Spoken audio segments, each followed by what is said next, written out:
It happened with two women. One of them was Saturday night with our nursery worker. She's a wonderful Christian.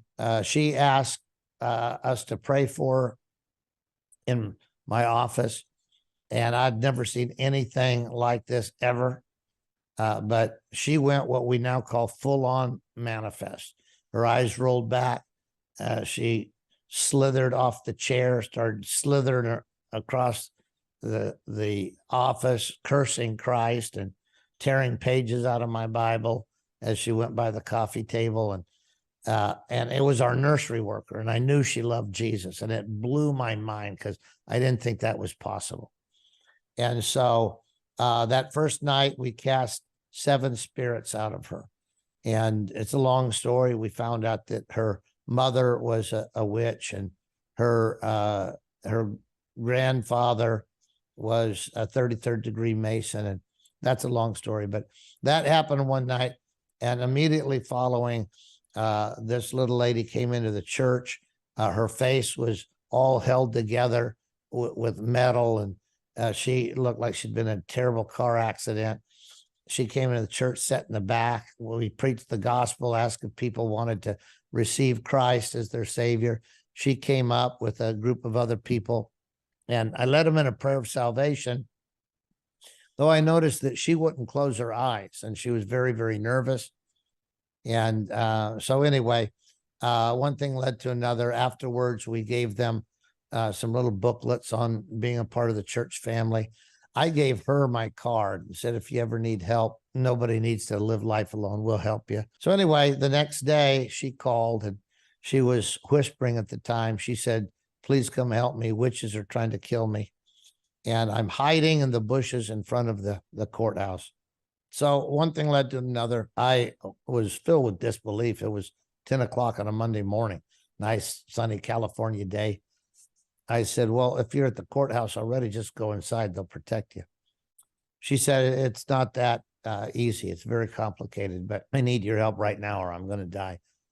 So I didn't know if that was true or not, but we went over there, and sure enough, she comes running out of the bushes, jumped in the car, said, please drive, take me somewhere before they find out where I'm at. And anyway, so God spoke to my wife, and we wound up moving her into her house, not knowing who she was. She said she'd been in a bad car accident, but she'd dabbled in witchcraft, and the witches were after her. And she was always mysterious and wouldn't really shuck it down to the cob and tell us the story. But we loved her, and we were compassionate. And so we moved her right into our house, right across the hall from our boys, upstairs in this old Victorian house. And that night, that first night, you mentioned the feces hitting the oscillator. It was on, boy. And I didn't know it at the time, but it was at 2 o'clock. Bam, clock struck 2, and we heard a god-awful scream. She came tumbling down the stairs, and she was batting at something and saying, leave me alone, knack. I'm not yours anymore. You don't belong to me. We couldn't see what was happening. But anyway, we got the lights on, and we started rebuking the devil. And again, we only had the experience with our nursery worker. That was the first experience we had. But it was obvious that God was pushing us into the deep end. And so anyway, finally, the thing left, and she said, oh, thank you. I thought, thank you? We probably need to go a little deeper than that. But anyway, I said, you're welcome. Who's Knack? She said, oh, it was that murder spirit. And I said, that murder spirit? She said, yeah, that thing that was trying to get me. That was Knack. I said, you could see it? She said, of course I could see it. Could you not see it? I said, no. I said, Cheryl, did you see anything? No. My boys, they woke up. None of us saw it. She said, oh, you people are blind. She said, I'm used to being around people who see in the spirit world. Anyway, I said, okay, so tell me how you know the name of a murder spirit. She said, I told you I used to dabble in witchcraft. I said, I'm pretty sure that's not in the column of dabbling. You know the name of a murder spirit. And she said, well, she said, there were some very bad people in my coven, and that's why I wanted to get out. So anyway, that started something that happened every night at 2 o'clock. You mentioned 2 o'clock. What was important about 2 o'clock? It's the witching hour. So the way that the occult works is the first 3 hours of the new day is when they get started. That's from midnight to 3 a.m. And what they do is equivalent to a church service. If you think of a church service, we sing and worship the Lord, and you know, he's enthroned in our praises, and we preach and pray and everything. And then we hope that out of what we have done, the kingdom of God is extended in the earth. That's the whole goal, right? So witches do the same thing, and they meet together and they enthrone demons, some by their words and incantations, but mainly by paying them in blood. Life is in the blood. So blood, innocent blood, is money in the spirit realm. You pay for things to be done in blood. And there's a whole economy of blood. So the very highest blood is an innocent male child. And then it goes to an innocent female child. And then it goes to children in general. And there's a certain amount for a priest or a pastor, and on it goes down to just any living human. And if you can't get that, then you degrade to oxen or a horse or a llama, and it goes all the way down to actually to birds and even down to insects. And for things that are lesser than that, there's cursed corn, and they do all kinds of stuff. So anyway, that's the economy of evil. So covens meet, and from midnight to 2 a.m. they conjure, and they do blood sacrifices, and they do all kinds of things to make demons happy and to barter with them for a favor of some sort. So it's like the barter system, like, how much for this? No, you need some more, blah, blah, blah. Anyway, they barter with them, and then they send them to do their bidding at 2 a.m.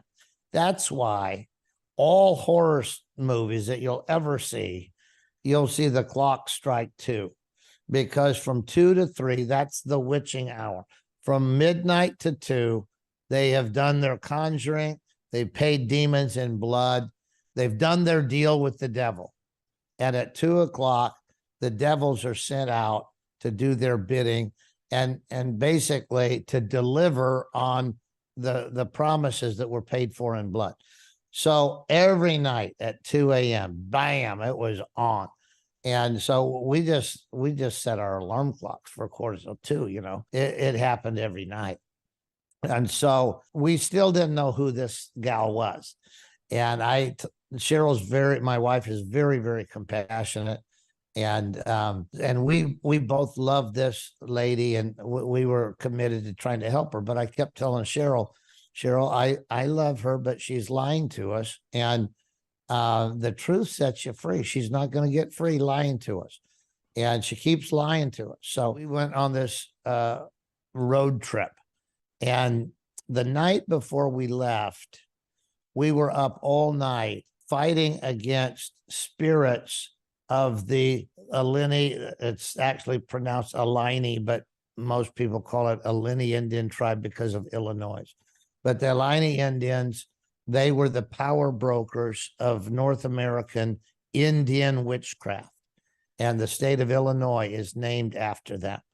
And their patron spirit is the piazza bird, also known as the firebird or the thunderbird, and always occupying the top of the totem pole. Everywhere in North America, all kinds of gods. The totem poles, by the way, are the structure of the demon spirits that the tribes worship. But always on the top is the piazza bird. I'm glad you mentioned that because we had taken a trip to Alaska about 19, 20 years ago, and there were totem poles everywhere. And one thing they mentioned on the tour, they said people think that totem poles are demonic, but they're not. It's just a part of the culture. But what you're saying is no, this is not a part of the, well, maybe it is part of culture, but It's part of a satanic. culture, but it's part of a demonic culture. Okay. And the totem pole is the structure, the power structure of the fallen gods that they worship. Those are very powerful demonic spirits. And the top, of course, you always see the Thunderbird, right? Always. And then, you know, you see some of these other spirits that we've talked about. So we were dealing with the Piazza bird, and it was intense. And I didn't know anything about it. And we were Googling the Piazza bird that night, and it was a real fight. So anyway, we left for this trip. We all packed up in a van. We're going down the highway, and every 50 miles, we were pulling over off the highway and trying to fight with these demons, right? And so I was getting increasingly frustrated. And I had told my wife, I said, Cheryl, I love her, but we cannot help her if she's not honest with us. And I know she's lying about some of this stuff. And she was still saying, oh, I dabbled with witchcraft. It's like, no, we're way past dabbling. So anyway, we still didn't know who she was. And, but I knew whatever she was into, it was high level witchcraft. And I suspected Satanism, but anyway, high level. And we were green and just learning at the time and asking God for mercy. But we left on this trip and we're exhausted. And every time we pull over, we're getting further behind. And we had just headed into Nevada. And I told everybody in the car, remember, it's a van full of people, right? It's our three boys and Dwayne and Juanita. And I told everybody, I said, hey, we are late, and I am the keynote speaker. So Nevada very rarely gives out speeding tickets. So I'm going to punch this thing clear down to the metal and see how fast we can go, because we have to make up time. So hold on to your butts. This is going to be a wild ride. So anyway, I was doing about 120 in this Chevy van, and I saw a sign that said Winnemucca Indian Nation's 10 miles. And when I saw the sign, the Holy Spirit just quickened me like, you know, like a lightning bolt, like, uh-oh, that ain't good. And I thought to myself, oh, I'm just thinking because it's this Indian spirit that we're fighting, and it probably has nothing to do with this Indian tribe. And anyway, when you're going 120 miles an hour, 10 miles goes by pretty quick. And so anyway, I was looking over, everybody's asleep, and Ramona, she's, you know, nearly unconscious because very difficult to go through these kind of deliverances. She's just there, sound asleep, buckled in. And so I saw this sign, welcome to Winnemucca Indian Nation. And we hit that sign doing 120 miles an hour. We went right past that sign onto the reservation. And when we did, all of the doors on the van opened up, and the seatbelt, everybody's seatbelt came loose, and a spirit tried to throw Ramona out on the highway doing 120 miles an hour.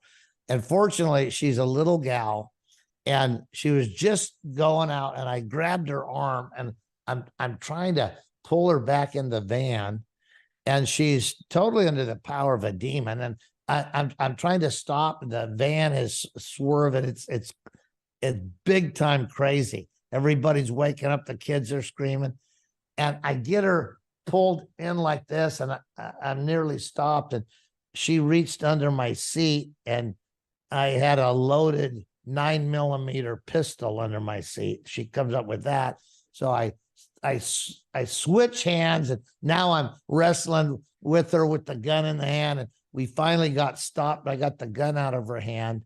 Though I try to stay even keel, I was PO'd. And so Wait, Dave, sorry, real quick. I know you were PO'd, but Did the doors open by itself, and did the Yep. seatbelts unbuckle by itself? All by them. Well, it was demonic. It was Oh, supernatural. demonic, yeah. But it wasn't there were no anybody in the people car doing involved. it.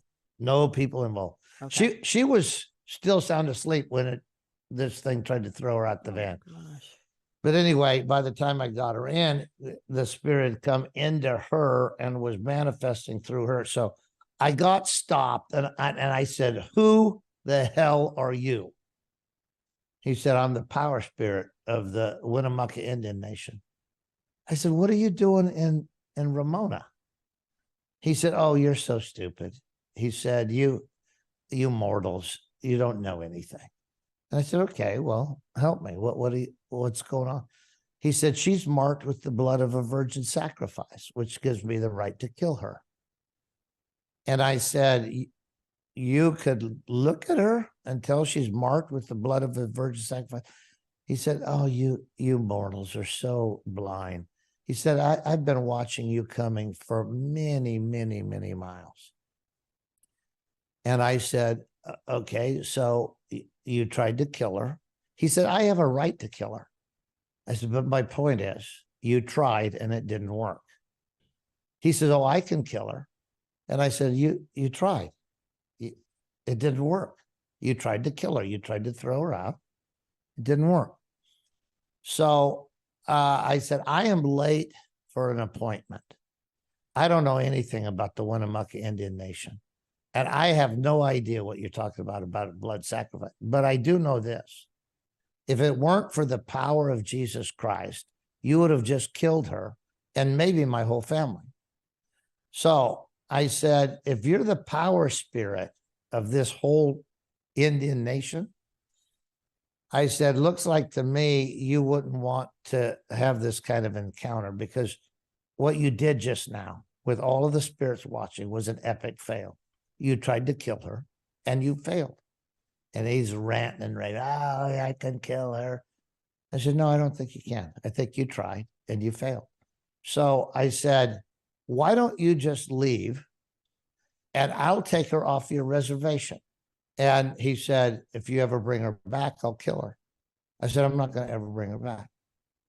I said, just leave. You won't have to go through the embarrassment of being defeated in front of all the demons that are watching.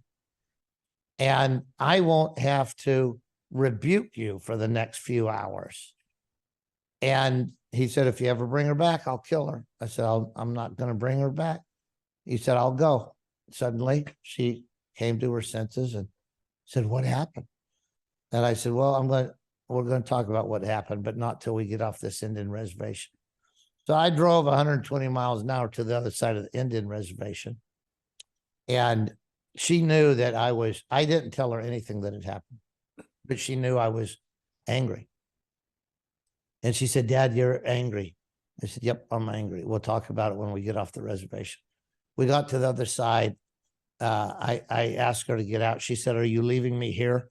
I said, "I haven't decided yet. But let me tell you where we're at. We have been fighting demons every night since you moved into our house, from 2:00, oftentimes until daybreak. And you have lied to us over and over and again." She said, "I'm not lying." I said, "You are lying. Don't tell me ever again that you dabbled in witchcraft. I know that's a lie. You don't get this kind of problems dabbling in witchcraft." Well, I got in a little deeper. I said, "Okay, listen, I still don't know who you are and what you've been through, but my entire family almost died because you are marked with the blood of a virgin sacrifice." And when I said that, she fell on her knees and just started weeping with her face in her hands and saying, "I'm sorry, I'm sorry, I'm sorry." I said, "Okay, I get you're sorry. But here's the thing, Ramona. Truth sets you free. If you keep lying to us, you will never get free. And that's why if you don't tell the truth from this day forward, I am not letting you back in the van, and I am not bringing you back to our house. I want to know the truth." And she's just sobbing. And she said, "If I do tell you the truth, will you promise that you won't kick me out of your family?" And I said, that's fair. She said, no matter how bad it is. I said, I'll promise you this. If you will tell the truth, we will go to hell and back fighting for you, and we will never give up on you. That's when she said, my name is not Ramona Jarnigan. My name is Ray LeVay. And my father is Anton LeVay. And the blood sacrifice was my little sister, Delina Starr. And she said, I didn't want to do it. Anton made me do it. He put my hands on the knife and made me cut the heart out of my little sister. And she was just sobbing and sobbing. And she said, I'm so sorry. I'm so sorry. Will God ever forgive me? Can God ever forgive me? And I said, God can forgive anything. You were, how old were you? She said, I was a little girl. And I said, God can forgive you for anything, but what happened to you as a little girl is not your fault. And I said, is there anything else you've been lying about? You ready for this? I don't know if you're ready for this. I'm ready. She said, I wasn't in a car accident. And I said, okay, what happened to you? She said, my daughter tried to beat me to death with a bat and threw my body in the river. And God saved me. She said, I saw the angels come and take me out of the river. Your daughter tried to beat you to death with a bat and threw you in a river. She said, yeah. She said she was part of the covenant. She was trying to get my power. I says, does she happen to be a vampire? She said, yeah. How'd you know that? I said, got tossed in a cage with her in juvenile hall. And I thought, wow. Only God can set up a story like that. It was unbelievable. And she said, yeah, please pray for her. They're trying her for aggravated murder. And I said, I got the whole story while we were in the cage together. I said, anyway, I want you to be completely honest from here on out. And she said, okay, but Anton will want to kill you now that you know who he is and what's going on. And she said, I've been involved in some really, really dark things that happened on Halloween night. And I said, like what? I said, like satanic ritual abuse. She said, well, yeah, but like advanced level satanic ritual abuse. And she said, I'm supposed to do this ritual on Halloween Eve. And it's really evil and I don't want to do it. And I said, what is the ritual? She said, you wouldn't understand. It's called the Bride of Satan ceremony. And I said, oh, so you've already been through the other 6? She said, how do you know about the other 6? I said, oh, this prophet from Borneo told me I was supposed to read this book. He didn't know why, but he says, God needs you to read this book for what you're going to be doing. And the whole thing was just surreal in terms of the amazing grace of God to bring situations together and tie everything together. And now we're by the side of the road, and suddenly the little girl in the cage, suddenly it made sense. And suddenly when I asked Jack Sisler, why would God want me to read this book? He said, David, I'm a prophet. I'm not God. I don't know why God wants you to read the book, but he told me to buy it for you. He said, I've never in my life bought that book for anybody. I've never in my life written that message to anybody. It's a message from God to you. And it will make sense when the day comes. And so now we're standing there by the side of the road, and Ramona is crying, and we're hugging her and saying, we love you and you can be part of our family. She said, can I change my name to Deborah Joy Bryan? And I said, you've been thinking about this, haven't you? She said, yeah, Deborah was the warrior queen of the Old Testament. Joy is the promise of God. He'll turn my mourning into joy. And Bryan means overcomer, and it's our family name.